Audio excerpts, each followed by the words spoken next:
Les mémoires d'Adrien, partie 6, Pacentia. Arien m'écrit. Conformément aux ordres reçus, j'ai terminé la circumnavigation du pont Euxin. Nous avons bouclé la boucle à Sinope, dont les habitants te sont à jamais reconnaissants des grands travaux de réfection et d'élargissement du port, menés à bien sous ta surveillance il y a quelques années. À propos, ils t'ont érigé une statue qui n'est ni assez ressemblante ni assez belle. Envoie-leur-en une autre, de marbre blanc. Plus à l'est, non sans émotion, j'ai embrasé du regard ce même pont Euxin, du haut des collines d'où notre Xénophon l'a jadis aperçu pour la première fois et d'où toi-même l'as contemplé naguère.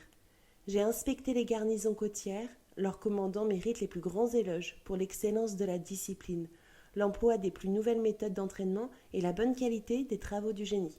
Pour toute la partie sauvage et encore assez mal connue des côtes, j'ai fait faire de nouveaux sondages et rectifié là où il le fallait les indications des navigateurs qui m'ont précédé.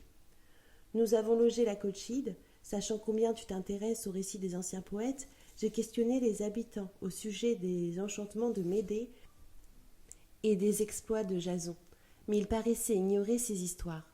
Sur la rive septentrionale de cette mer inhospitalière, nous avons touché une petite île bien grande dans la fable, l'île d'Achille. Tu le sais, Thétis passe pour avoir fait jadis élever son fils sur cet îlot perdu dans les brumes. Elle montait du fond de la mer et venait chaque soir converser sur la plage avec son enfant. L'île inhabitée aujourd'hui ne nourrit que des chèvres. Elle contient un temple d'Achille. Les mouettes, les goélands, les longs courriers, tous les oiseaux de mer la fréquentent, et le battement de leur aile tout imprégné d'humidité marine rafraîchit continuellement le parvis du sanctuaire. Mais cette île d'Achille, comme il convient, est aussi l'île de Patrocle, et les innombrables ex-vétos qui décorent les parois du temple sont dédiés tantôt à Achille, tantôt à son ami, car bien entendu, ceux qui aiment Achille chérissent et vénèrent la mémoire de Patrocle. Achille lui-même apparaît en songe aux navigateurs qui visitent ces parages. Il les protège et les avertit des dangers de la mer, comme le font ailleurs les Dioscures, et l'ombre de Patrocle apparaît aux côtés d'Achille.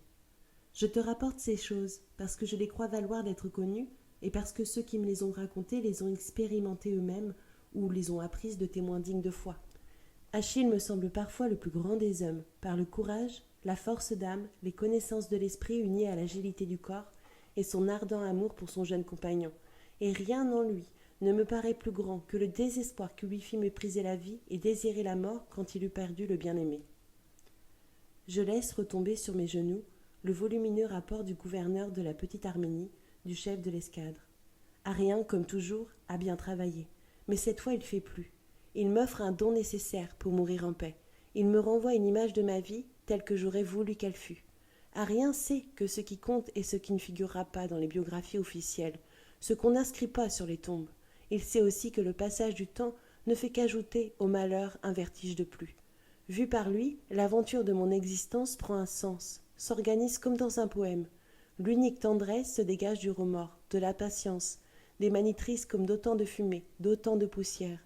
La douleur se décante, le désespoir devient pur. Arien m'ouvre le profond empyrée des héros et des amis. Il ne m'en juge pas trop indigne. Ma chambre sécrète au centre d'un bassin de la villa n'est pas un refuge assez intérieur. J'y traîne ce corps vieilli, j'y souffre. Mon passé, certes, me propose çà et là des retraites où j'échappe au moins à une partie des misères précédentes. La plaine de neige au bord du Danube, les jardins de Nicomédie, Claudiopolis jaunis par la récolte du safran en fleurs, n'importe quelle rue d'Athènes, une oasis où des nénuphars ondoient sur le vase, le désert syrien à la lueur des étoiles au retour du camp d'Osroès.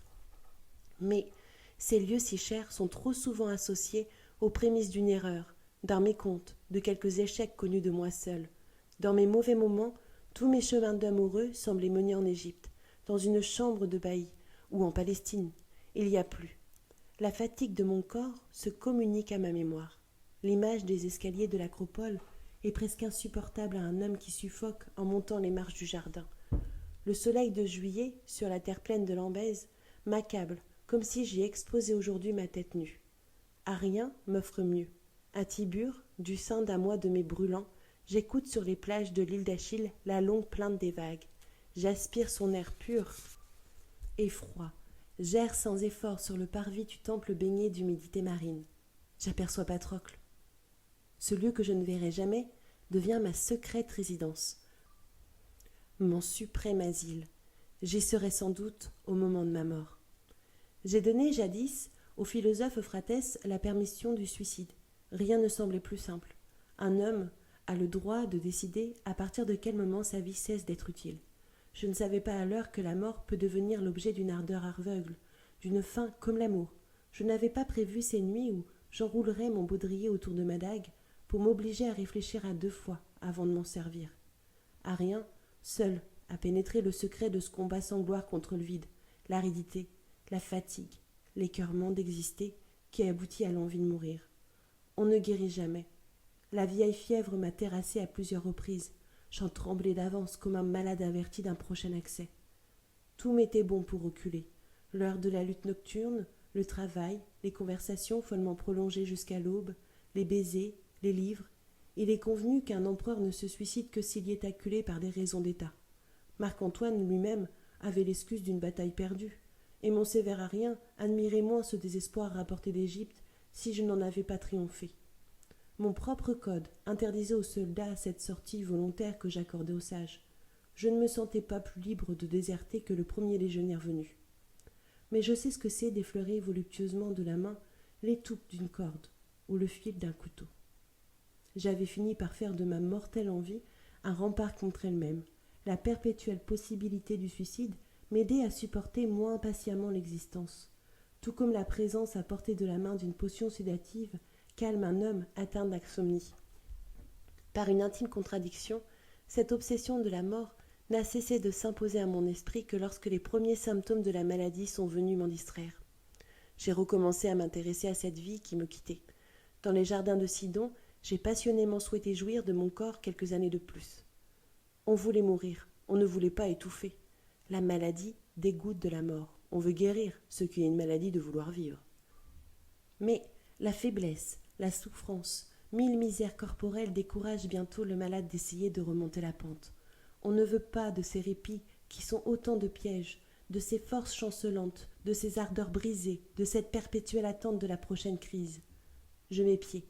Cette sourde douleur à la poitrine n'était-elle qu'un malaise passager, le résultat d'un repas absorbé trop vite, ou fallait-il s'attendre de la part de l'ennemi à un assaut qui cette fois ne serait pas repoussé?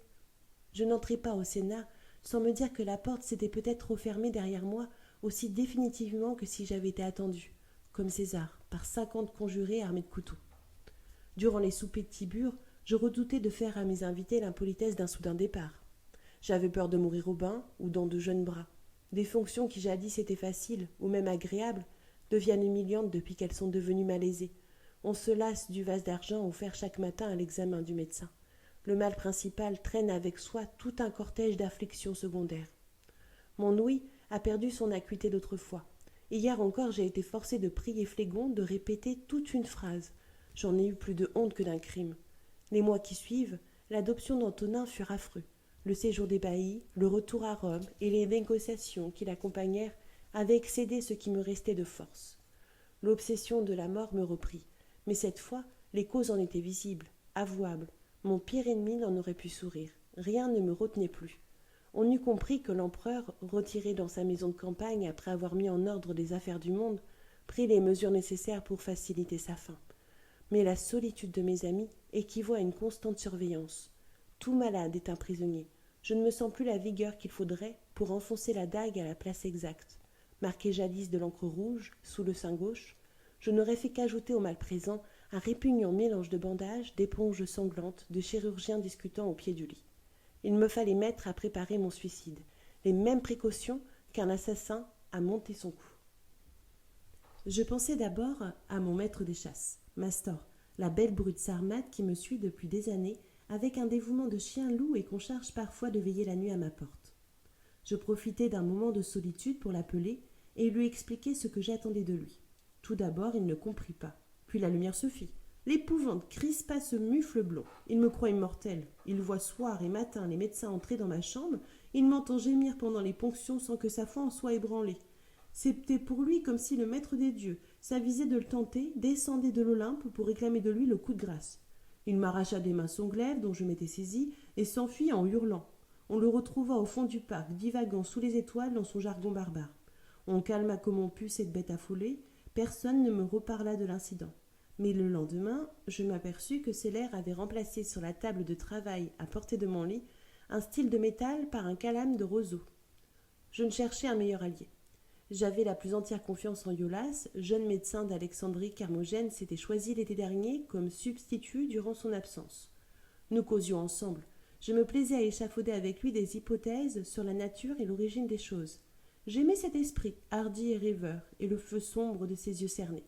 Je savais qu'il avait retrouvé au palais d'Alexandrie la formule de poison extraordinairement subtile combinée jadis par les chimistes de Cléopâtre. L'examen de candidat à la chaire de médecine que je viens de fonder à l'Odéon me servit d'excuse pour éloigner Hermogène pendant quelques heures, m'offrant ainsi l'occasion d'un entretien secret avec Iolas. Il me comprit à demi-mot, il me plaignait, il ne pouvait que me donner raison, mais son serment hippocratique lui interdisait de dispenser à un malade une drogue nocive, sous quelque prétexte que ce fût. Il refusa, raidi dans son honneur de médecin. J'insistai, j'exigeai, j'employai tous mes moyens pour essayer de l'apitoyer ou de le corrompre. Ce sera le dernier homme que j'ai supplié. Vaincu, il me promit enfin d'aller chercher la dose de poisson. Je l'attendis vainement jusqu'au soir. Tard dans la nuit, j'appris avec horreur qu'on venait de le trouver mort dans son laboratoire, une fiole de verre entre les mains. Ce cœur pur de tout compromis avait trouvé ce moyen de rester fidèle à son serment sans rien me refuser. Le lendemain, Antonin se fit annoncer. Cet ami sincère retenait mal ses larmes. L'idée qu'un homme, qu'il s'est habitué à aimer et à vénérer comme un père, souffrait assez pour chercher la mort lui était insupportable. Il lui semblait avoir marqué à ses obligations de bon fils. Il me promettait d'unir ses efforts à ceux de mon entourage pour me soigner, me soulager de mes maux, me rendre la vie jusqu'au bout douce et facile, me guérir peut-être. Il comptait sur moi pour continuer le plus longtemps possible à le guider et à l'instruire. Il se sentait responsable envers tout l'empire du reste de mes jours. Je sais ce que valent ces pauvres protestations, ces naïves promesses. J'y trouve pourtant un soulagement et un réconfort. Les simples paroles d'Antonin m'ont convaincu. Je reprends possession de moi-même avant de mourir. La mort d'Iolas, fidèle à son devoir de médecin, m'exhorte à me conformer jusqu'au bout aux convenances de mon métier d'empereur. Patientia. J'ai vu hier Dominicius Rogatus, devenu procurateur des monnaies et chargé de présider à une nouvelle frappe. J'ai choisi cette légende qui sera mon dernier mot d'ordre. Ma mort me semblait la plus personnelle de mes décisions. Mon suprême réduit d'homme libre, je me trompais. La foi des millions de mastors ne doit pas être ébranlée. D'autres Iolas ne seront pas mis à l'épreuve. J'ai compris que le suicide paraîtrait au petit groupe d'amis dévoués qui m'entourent une marque d'indifférence, d'ingratitude peut-être. Je ne veux pas laisser à leur amitié cette image grinçante d'un supplicié incapable de supporter une torture de plus. D'autres considérations se sont présentées à moi. Lentement, durant la nuit qui a suivi la mort d'Iolas, l'existence m'a beaucoup donné, ou du moins, j'ai su beaucoup obtenir d'elle. En ce moment, comme au temps de mon bonheur, et pour des raisons toutes contraires, il me paraît qu'elle n'a plus rien à m'offrir. Je ne suis pas sûre de n'avoir plus rien à en apprendre. J'écouterai ses instructions secrètes jusqu'au bout. Toute ma vie, j'ai fait confiance à la sagesse de mon corps. J'ai tâché de goûter, avec discernement, les sensations que me procurait cet ami. Je me dois d'apprécier aussi les derniers. Je ne refuse plus cette agonie, faite pour moi, cette faim lentement élaborée au fond de mes artères, héritée peut-être d'un ancêtre né de mon tempérament, préparé peu à peu par chacun de mes actes au cours de ma vie. L'heure de la patience est passée. Au point où j'en suis, le désespoir serait d'aussi mauvais goût que l'espérance. J'ai renoncé à brusquer ma mort. Tout reste à faire. Mes domaines africains, hérités de ma belle-mère Mathilde, doivent devenir un modèle d'exploitation agricole. Les paysans du village de Boristène, établis en trace à la mémoire d'un bon cheval, ont droit à des secours au sorti d'un hiver pénible.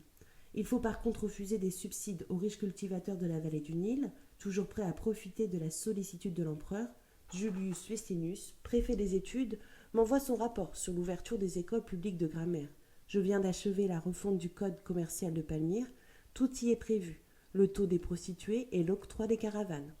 On réunit en ce moment un congrès de médecins et de magistrats chargés de statuer sur les limites extrêmes d'une grossesse, mettant fin de la sorte à d'interminables criailleries légales. Le cas de bigamie se multiplie dans les colonies militaires. Je fais de mon mieux pour persuader les vétérans de ne pas mésuser des lois nouvelles leur permettant le mariage et de n'épouser prudemment qu'une femme à la fois. À Athènes, On érige un panthéon à l'instar de Rome. Je compose l'inscription qui trouvera place sur ces murs. J'énumère, à titre d'exemple et d'engagement pour l'avenir, les services rendus par moi aux villes grecques et aux peuples barbares. Les services rendus à Rome vont de soi. La lutte contre la brutalité judiciaire continue. J'ai dû réprimander le gouverneur de Cilicie qui s'amusait de faire périr dans les supplices les voleurs de bestiaux de sa province comme si la mort simple ne suffisait pas à punir un homme et à s'en débarrasser. L'État et les municipalités abusaient des condamnations aux travaux forcés afin de se procurer une main-d'œuvre à bon marché. J'ai prohibé cette pratique pour les esclaves comme pour les hommes libres. Mais il importe de veiller à ce que ce système détestable ne se rétablisse pas sous d'autres noms. Les sacrifices d'enfants se commettent encore sur certains points du territoire de l'ancienne Carthage. Il faut savoir interdire aux prêtres de Baal la joie d'attiser leur bûcher. En Asie mineure, les droits des héritiers des Séleucides ont été honteusement lésés par nos tribunaux civils, toujours mal disposés à l'égard des anciens princes. J'ai réparé cette longue injustice. En Grèce, le procès d'Hérode Atticus dure encore. La boîte aux dépêches de Phlégon, ses grattoirs de pierre, Ponce et ses bâtons de cire rouge seront avec moi jusqu'au bout. Comme au temps de mon bonheur, ils me croient Dieu. Ils continuent à me donner ce titre au moment même où ils offrent au ciel des sacrifices pour le rétablissement de la santé auguste. Je t'ai déjà dit pour quelle raison cette croyance si bienfaisante ne me paraît pas insensée. Une vieille aveugle est arrivée au pied de Pannonie. Elle avait entrepris cet épuisant voyage pour me demander de toucher du doigt ses prunelles éteintes. Elle a recouvré la vue, sous mes mains. Comme sa ferveur s'y attendait à l'avance, sa foi en l'empereur Dieu explique ce miracle. D'autres prodiges se sont produits. Des malades disent m'avoir vu dans leurs rêves, comme les pèlerins d'Épidore, ou voient Esculape en songe.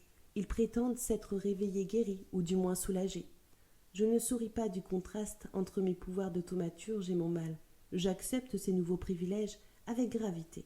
Cette vieille aveugle, cheminant vers l'empereur du fond d'une province barbare, est devenue pour moi ce que l'esclave de Tarragone avait été autrefois, l'emblème des populations de l'Empire que j'ai régi et servi.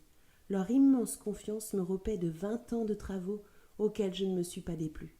Phlégon m'a lu dernièrement l'œuvre d'un juif d'Alexandrie, qui lui aussi m'attribue des pouvoirs plus qu'humains.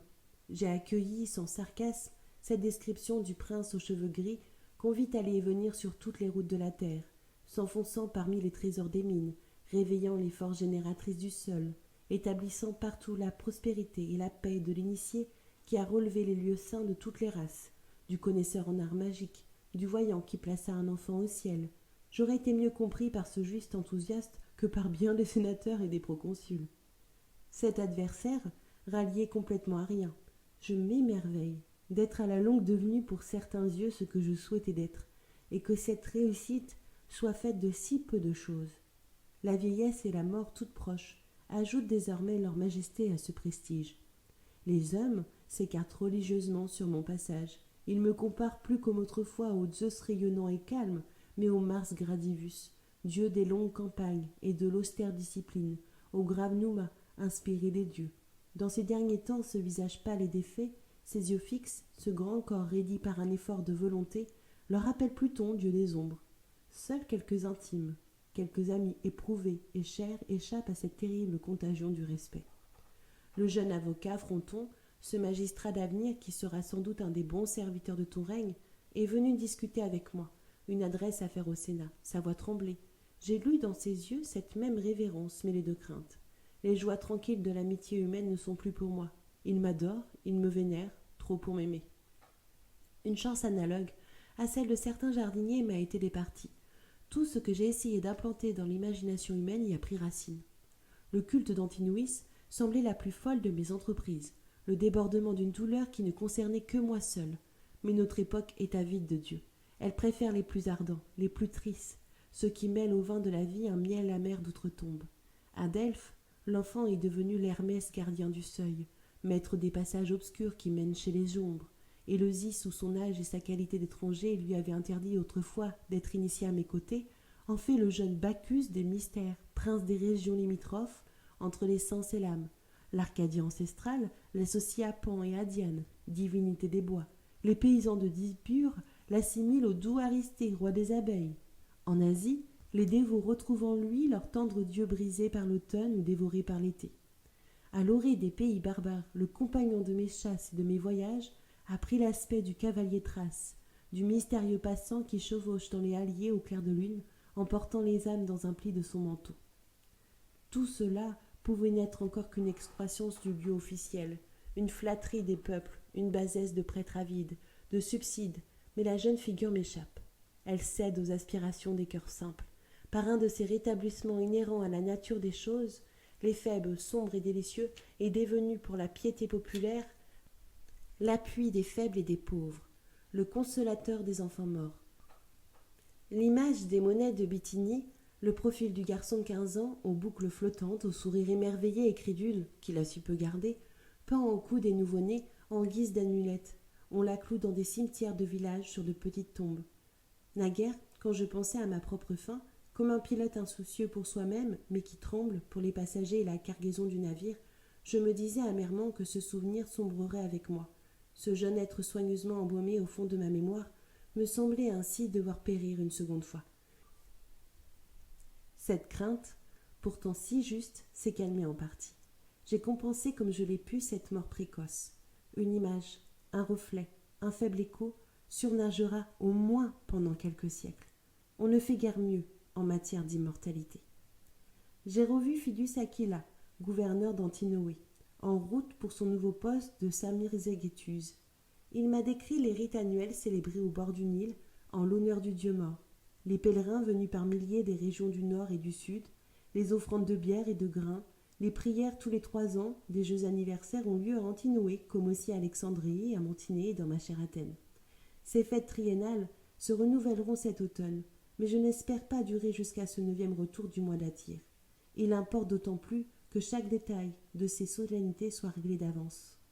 L'oracle du mort fonctionne dans la chambre secrète du temple pharaonique relevé par mes soins. Les prêtres distribuent journalièrement quelques centaines de réponses, toutes préparées à toutes les questions posées par l'espérance ou l'angoisse humaine. On m'a fait grief d'en avoir moi-même composé plusieurs. Je n'entendais pas ainsi manquer de respect envers mon Dieu, ni de compassion envers cette femme de soldat qui demande si son mari reviendra vivant d'une garnison de Palestine, envers ce malade avide de réconfort, envers ce marchand dont les vaisseaux tanguent sur les vagues de la mer Rouge, envers ce couple qui voudrait un fils. Tout au plus, je prolongeais de la sorte les parties de logogriphe, les charades versifiées auxquelles nous jouions parfois ensemble. De même, on s'est étonné qu'ici, dans la villa, autour de cette chapelle de Canope, où son culte se célèbre à l'égyptienne, j'ai laissé s'établir les pavillons de plaisir du faubourg d'Alexandrie qui portent ce nom. Leur facilité, leur distraction que j'offre à mes hôtes et auxquelles il m'arrivait de prendre part, il avait pris l'habitude de ces choses-là. Et on ne s'enferme pas pendant des années dans une pensée unique sans y faire entrer peu à peu toutes les routines d'une vie. J'ai fait ce qu'on m'a recommandé. J'ai attendu. J'ai parfois prié. Odivi, voces divinissas, la sœur Julia Babilia croyait entendre à l'horreur la voix mystérieuse des mêmes noms. J'ai écouté les bruissements de la nuit. J'ai fait les onctions de miel et d'huile de rose qui attirent les ombres. J'ai disposé le bol de lait, la poignée de sel, la goutte de sang, support de leur existence d'autrefois. Je me suis étendue sur le pavement de marbre et du petit sanctuaire. La lueur des astres se faufilait par les fentes aménagées dans la muraille, mettait çà et là des miroitements d'inquiétants feux pâles. Je me suis rappelé les ordres chuchotés par les prêtres à l'oreille d'un mort, l'itinéraire gravé sur la tombe, et il reconnaîtra la route. Et les gardiens du seuil le laisseront passer, et il ira et viendra autour de ceux qu'il aime pour des millions de jours. Parfois, à de longs intervalles, j'ai cru sentir l'effleurement d'une approche, un attouchement léger, comme le contact d'un cil, tiède comme l'intérieur d'une paume, et l'ombre de Patrocle apparaît aux côtés d'Achille. Je ne saurais jamais si cette chaleur, cette douceur n'émanait pas simplement du plus profond de moi-même, dernier effort d'un homme en lutte contre la solitude et le froid de la nuit. Mais la question qui se pose aussi en présence de nos amours vivants a cessé de m'intéresser aujourd'hui. Il m'importe peu que les fantômes évoqués par moi deviennent des larmes de ma mémoire ou de ceux d'un autre monde. Mon âme, si j'en possède une, est faite de la même substance que les spectres. Ce corps aux mains enflées, aux ongles livides, cette triste masse à demi dissoute, cette outre de mots, de désirs et de songes n'est guère plus solide ou plus consistant qu'une ombre. Je ne diffère des morts que par la faculté de suffoquer quelques moments de plus. Leur existence en absence me paraît plus assurée que la mienne. Antinouis et Plotine sont au moins aussi réels que moi. La méditation de la mort n'apprend pas à mourir. Elle ne rend pas la sortie plus facile, mais la facilité n'est plus ce que je cherche. Petite figure boudeuse et volontaire, ton sacrifice n'aura pas enrichi ma vie, mais ma mort. Son approche rétablit entre nous une sorte d'étroite complicité. Les vivants qui m'entourent, les serviteurs dévoués, parfois importants, ne sauront jamais à quel point le monde ne nous intéresse plus. Je pense avec dégoût aux noirs symboles des tombes égyptiennes, le sec scarabée, la momie rigide, la grenouille des partitions éternelles. À en croire les prêtres, je t'ai laissé à cet endroit où les éléments d'un être se déchirent comme un vêtement usé sur lequel on tire, à ce carrefour sinistre entre ce qui existe éternellement, ce qui fut et ce qui sera. Il se peut après tout que ces gens-là avaient raison, et que la mort soit faite de la même matière fuyante et confuse que la vie. Mais toutes les théories de l'immortalité n'inspirent de la méfiance. Le système des rétributions et des peines laisse froid un juge à vertu de la difficulté de juger. D'autre part, il m'arrive aussi de trouver trop simple la solution contraire, le néant propre, le vide creux où seul le rire des piqûres. J'observe ma fin. Cette série d'expérimentations faites sur moi-même continue la longue étude commencée dans la clinique de Satyrus. Jusqu'à présent, les modifications sont aussi extérieures que celles que le temps et les intempéries font subir à un monument dont ils n'altèrent ni la matière ni l'architecture.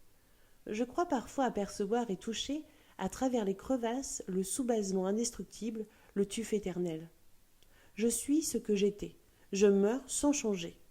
À première vue, l'enfant robuste des jardins d'Espagne, l'officier ambitieux rentrant sous sa tente en secouant de ses épaules des flocons de neige, semble aussi anéanti que je le serais quand j'aurais passé par le bûcher.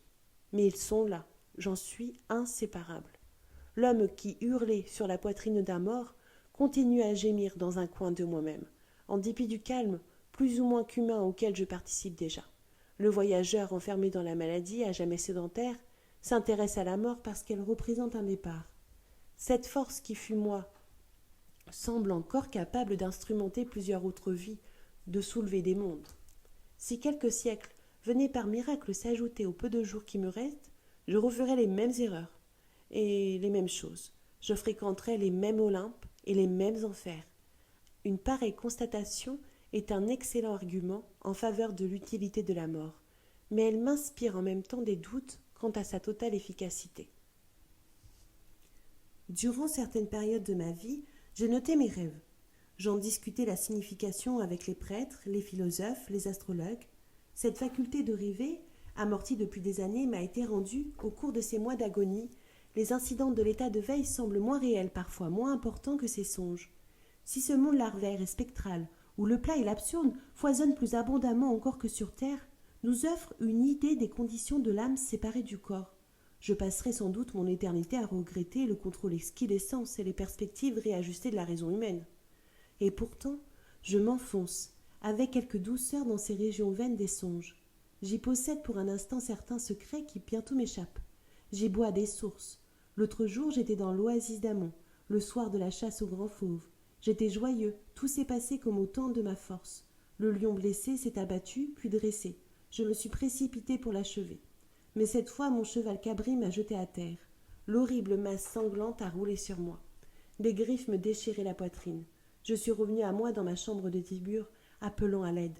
Plus récemment encore, j'ai revu mon père, auquel je pense pourtant assez peu. Il était couché dans son lit de malade, dans une pièce de notre maison d'Italica que j'ai quittée sitôt après sa mort. Il avait sur sa table une fiole pleine d'une potion sédative que je l'ai supplié de me donner. Je me suis réveillée sans qu'il ait eu le temps de me répondre. Je m'étonne que la plupart des hommes aient si peur des spectres, eux qui acceptent si facilement de parler aux morts dans leurs songes. Les présages aussi se multiplient. Désormais, tout semble une estimation, un signe. Je viens de laisser choir et de briser une précieuse pierre gravée enchâssée au chaton d'une bague. Mon profil y avait été incisé par un artisan grec. Les augures secouent gravement la tête. Je regrette ce pur chef-d'œuvre. Il m'arrive de parler de moi au passé. Au Sénat, en discutant d'un certain événement qui s'était produit après la mort de Lucius, la langue m'a fourché, et je me suis pris plusieurs fois à mentionner ces circonstances comme si elles avaient eu lieu après ma propre mort. Il y a quelques mois, Le jour de mon anniversaire, montant en litière les escaliers du Capitole, je me suis trouvée face à face avec un homme en deuil et qui pleurait. J'ai vu pâlir mon vieux Cabrias. À cette époque, je sortais encore. Je continuais d'exercer en personne mes fonctions de grand pontife, de frère Arval, de célébrer moi-même ces antiques rites de la religion romaine que je finis par préférer à la plupart des cultes étrangers. J'offrais aux dieux un sacrifice pour Antonin. Soudain, le pan de ma teuge qui me couvrait le front glissa et me retomba sur l'épaule, me laissant nu-tête. Je passai ainsi du rang de sacrificateur à celui de victime. En vérité, c'est bien mon tour. Ma patience porta ses fruits. Je souffre moins, la vie redevient presque douce. Je ne me querelle plus avec les médecins. Leurs sots remèdes m'ont tué, mais leur présomption, leur pédantisme hypocrite est notre œuvre. Ils mentiraient moins si nous n'avions pas peur de souffrir. La force me manque pour les accès de colère d'autrefois. Je sais de source certaine que Platorius Népos, que j'ai beaucoup aimé, a abusé de ma confiance. Je n'ai pas essayé de le confondre, je n'ai pas puni. L'avenir du monde ne m'inquiète plus. Je ne m'efforce plus de calculer avec angoisse la durée plus ou moins longue de la paix romaine. Je laisse faire aux dieux. Ce n'est pas que j'ai acquis plus de confiance en leur justice, qui n'est pas la nôtre, ou plus de foi en la sagesse de l'homme. Le contraire est vrai. La vie est atroce, nous savons cela, mais précisément parce que j'attends peu de choses de la condition humaine. Les périodes de bonheur, les progrès partiels, les efforts de recommencement et de continuité me semblent autant de prodiges qui compensent presque l'immense masse des maux, des échecs, de l'incurie et de l'erreur. Les catastrophes et les ruines viendront, le désordre triomphera, mais de temps en temps l'ordre aussi. La paix s'installera de nouveau entre deux périodes de guerre. Les mots de liberté, d'humanité, de justice retrouveront çà et là le sens que nous avons tenté de leur donner. Nos livres ne périront pas tous. On réparera nos statues brisées. D'autres coupoles et d'autres fronterons naîtront de nos frontons et de nos coupoles. Quelques hommes penseront, travailleront et sentiront comme nous. J'ose compter sur ces continuateurs placés à intervalles irréguliers le long des siècles, sur cette intermittente immortalité. Si les barbares s'emparent jamais de l'empire du monde, ils seront forcés d'adopter certaines de nos méthodes. Ils finiront par nous rassembler. Cabrias s'inquiète de voir un jour le pastophore de Mitra, où l'évêque du Christ s'implanter à Rome et y remplacer le grand pontife. Si par malheur ce jour arrive, mon successeur le long de la berge vaticane aura cessé d'être le chef d'un cercle d'affiliés ou d'une bande de sectaires pour devenir à son tour une des figures universelles de l'autorité. Il héritera de nos plaies et de nos archives. Il différera de nous moins qu'on ne pourrait le croire. J'accepte avec calme ces vicissitudes de Rome éternelle. Les médicaments n'agissent plus. L'enflure des jambes augmente. Je sommeille aussi plutôt que couché. L'un des avantages de la mort sera d'être de nouveau étendu sur un lit. C'est à moi maintenant de consoler Antonin. Je lui rappelle que la mort me semble depuis longtemps la solution la plus élégante de mon propre problème. Comme toujours, mes vœux enfin se réalisent, mais de façon plus lente et plus indirecte qu'on avait cru. Je me félicite que le mal m'ait laissé ma lucidité jusqu'au bout. Je me réjouis de n'avoir pas à faire l'épreuve du grand âge, de n'être pas destiné à connaître ce durcissement, cette rigidité, cette sécheresse, cette atroce absence de désir. Si mes calculs sont justes, ma mère est morte à peu près à l'âge où je suis arrivé aujourd'hui. Ma vie a déjà été de moitié plus longue que celle de mon père, mort à 40 ans. Tout est prêt. L'aigle chargé de porter aux dieux l'âme de l'empereur est tenu en réserve pour la cérémonie funèbre. Mon mausolée, sur le faîte duquel on plante en ce moment les cyprès, destinés à former en plein ciel une pyramide noire, sera terminé à peu près à temps pour le transfert des cendres encore chaudes. J'ai prié Antonin qu'il y fasse ensuite transporter Sabine. J'ai négligé de lui faire décerner à sa mort les honneurs divins qui somme toute lui sont dus. Il ne serait pas mauvais que cet oubli fût réparé, et je voudrais que les restes d'Aelius César soient placés à mes côtés. Ils m'ont emmené à Bailly. Par ces chaleurs de juillet, le trajet a été pénible, mais je respire mieux au bord de la mer. La vague fait sur le rivage son murmure de soie froissée et de caresses. Je jouis encore des longs soirs roses, mais je ne tiens plus ces tablettes que pour occuper mes mains qui s'agitent malgré moi. J'ai envoyé chercher Antonin. Un courrier lancé à fond de train est parti pour Rome. Bruit des sabots, le boristel, galop du cavalier Thrace. Le petit groupe des intimes se presse à mon chevet. Cabrias me fait pitié. Les larmes conviennent mal au rite des vieillards. Le beau visage de Seller est, comme toujours, extrêmement calme. Il s'applique à me soigner sans rien laisser voir de ce qui pourrait ajouter à l'inquiétude ou à la fatigue d'un malade. Médiotime, sanglote, la tête enfouie dans les coussins. J'ai assuré son avenir. Il n'aime pas l'Italie. Il pourra réaliser son rêve, qui est de retourner à Gadara et d'y ouvrir avec un ami une école d'éloquence. Il n'a rien à perdre à ma mort. Et pourtant, la mince épaule s'agite convulsivement sous les plis de la tunique. Je sens sous mes doigts des pleurs délicieux. Adrien, jusqu'au bout, aura été humainement aimé. Petite âme tendre et flottante, compagne de mon corps qui fut ton hôte, tu vas descendre dans ces lieux pâles, durs et nus, où tu devras renoncer au jeu d'autrefois. Un instant encore. Regardons ensemble les rives familières, les objets que sans doute nous ne reverrons plus. Tâchons d'entrer dans la mort les yeux ouverts. Voilà les amis, c'est la fin du chapitre. Alors, c'est avec un peu d'émotion que je finis la lecture de ce livre avec vous, car grâce à vous, j'ai pu redécouvrir beaucoup de choses, beaucoup d'émotions. J'espère que cette lecture vous a plu. N'hésitez pas à me donner votre avis.